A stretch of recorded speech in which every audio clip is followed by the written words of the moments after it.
छत्तीसगढ़ में जल्दी नगरीय निकाय के चुनाव होने वाले हैं और कांग्रेस में भी नए पदाधिकारियों की नियुक्ति की बात की जा रही है।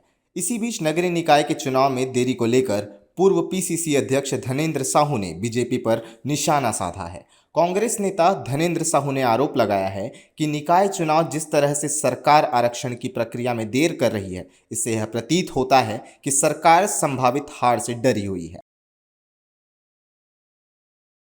देखिए, संगठन में कांग्रेस के परिवर्तन की बातें चल रही है, उस पर प्रक्रिया में भी है और कोई दिक्कत नहीं है।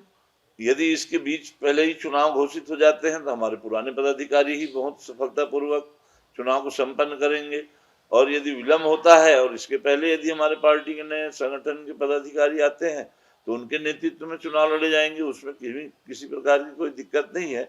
दोनों ही परिस्थितियों में हमारी कांग्रेस पार्टी पूरी तरह से तैयार है।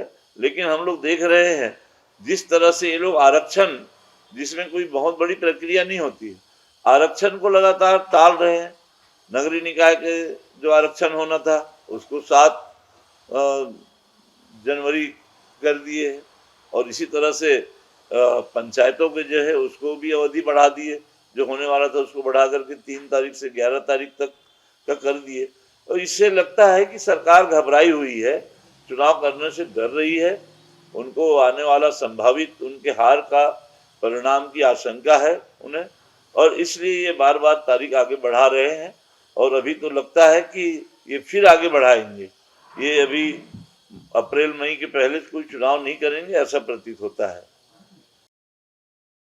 रायपुर से राघवेंद्र पांडे की खास रिपोर्ट।